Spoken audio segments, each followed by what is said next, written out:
ئیسرائیل خەریکی تەواو وێرانکردنی غەزەیە. ئیسرائیل لە کاتی دەستپێکردنەوەی جەنگ دژی حەماس لە مانگی ڕابردوودا بە شێوەیەکی بەرچاو ئامادەبوونی خۆی لە کەرتی غەزە فراوان کردووە و ئێستا زیاتر لە 50% ئەم خاکە لەژێر کۆنتڕۆڵی خۆیدایە. لە ئەنجامدا فەلەستینیەکان بۆ ناوچەی بچووکتر پاڵپێوەنراون.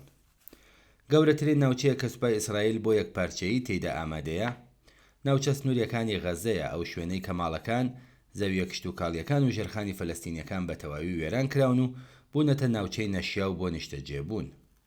ئیسرائیل ئەم کردارانەی وەک پێویستیەکی کاتی بۆ زیادکردنی گوشار لەسەر حەماس بە مەبەستی ئازادکردنی پاشماوەی بارمتەکان وەسف کردووە، بەڵام شارەزایان و گروپەکانی مافی مرۆڤ هۆشداریان داوە کە زەویە داگیرکراوەکان لەوانە ئەو ڕێڕەوەی کە باکوور و باشووری غەزە لە یەکتر جا دەکاتەوە لەوانەیە بنچینەیەک بێت بۆ سەپاندنی کۆنتڕۆڵی درێژخایەنی ئیسرائیل. بەنیامین نەتانیاهۆ سەرۆکوەزیرانی ئیسرائیل هەفتەی ڕابردوو وتی تەنانەت دوای شکستی حەماسیش ئیسرائیل کۆنتڕۆڵی ئاسایشی غەزە دەپارێزێت و فەلەستینیەکان هانەدات ئەو ناوچەیە بەجێبهێڵن. گروپی دژە داگیرکاری شکاندنی بێدەنگی کە لە سەربازە کۆنەکانی سوپای پێکاتووە ڕۆژی دووشەممە راپۆرتێکی بڵاو کردەوە کە تێیدا سەربازەکانی ناوچەی قەدەغەکراو باسییان کردووە چۆن سوپای ئیسرائیل ئەم ناوچەی کردوەتە بیابانێکی وێرانکراو. ئەم گروپە نووسیوێتی لە ڕێگەی وێرانکاری بە ئەنقەستەوە وەسپا زەمینەی بۆ کۆنتڕۆڵکردنی داهاتووی ئیسرائیل لەم ناوچەیە خۆش کردووە. وتەبێژی سوپای ئیسرائیل لە وەڵامی راپۆرتەکان داوتی کە ئەم سیاسەتە بۆ پاراستنی هاوڵاتیانی ئیسرائیلی بە تایبەت لە باشووری وڵات کە لە هێرشی 7 ئۆکتۆبر زیانیان پێگەیشت و ئەنجام دراون. ئەو جەختی کردەوە کە سوپا پابەندە بە یاسا نێودەوڵەتیەکان و مەبەستی زیانگەیاندن بە هاوڵاتیانی مەدەنی نییە. پارچە پارچەکردنی غەزە. لە ڕۆژانی سەرەتای جەنگدا هێزەکانی ئیسرائیل فەلەستینیەکانیان لە ناوچە سنووریەکان دەرکرد و زەویەکانیان وێران کرد بۆ دروستکردنی ناوچەی قەدەغەکراو. سوپا هەروەها ڕێڕەوی نێتسارێمی داگیر کرد کە باکوور لە باقی کەرتی غەزە جیا دەکاتەوە. دوای دەستپێکردنەوەی جەنگ لە مانگی ڕابردوودا ناوچەی قەدەغەکراو لە هەندێک شوێندا تا 3 کیلۆمتر فراوانتر کراوە.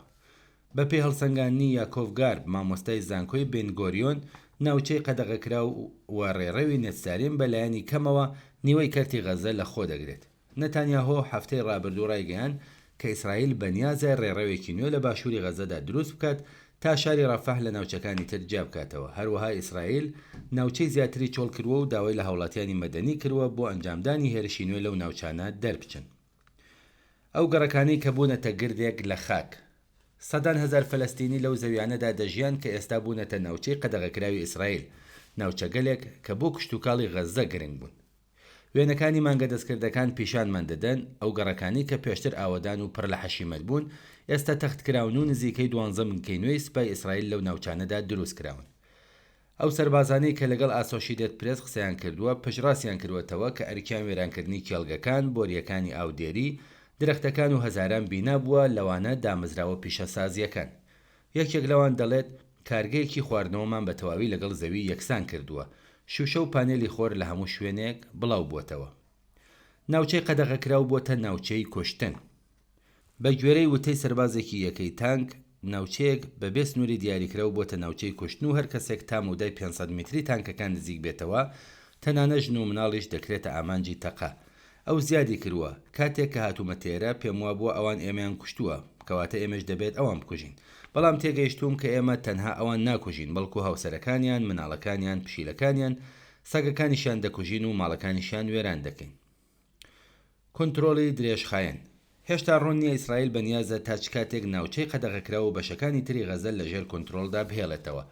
نەتانیاهۆ وتوێتی کە جەنگ تەنها کاتێک کۆتایی دێت کە حەماس لەناو ببرێت و سەرکردەکانی غەزە بەجێبهێڵن.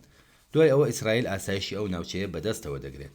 هەروەها وتوێتی کە پلانی سەرۆکۆماری ترامپ بۆ کۆچی خۆبەخشانەی فەلەستینیەکان لە غەزە جێبەجێ دەکرێت. هەندێک شیکارکاری ئیسرائیلی دەڵێن ئامانج لە ناوچەکانی قەدەغەکراو داگیرکردنی غەزە نییە، بەڵکو پاراستنی ئاسایشە تا کاتی ڕوخانی حەماس. بەڵام گروپەکانی مافی مرۆڤ دەڵێن دەرکردنی زۆرەملەی خەڵک دەکرێت نمونەی تاوانی جەنگی و تاوانی دژە مرۆڤایەتی بێت. نادیا هاردمەن لە چاودێری مافی مرۆڤەوە دەڵێت سەبارەت بە ناوچە قەدەغەکراوەکان لە غەزە ئەم کردارە بەڕوونی پاکتاوکردنی ڕەگەزیە، چونکە ڕوونە کە خەڵک چیتر ڕێگەیان پێنادرێت بگەڕێنەوە.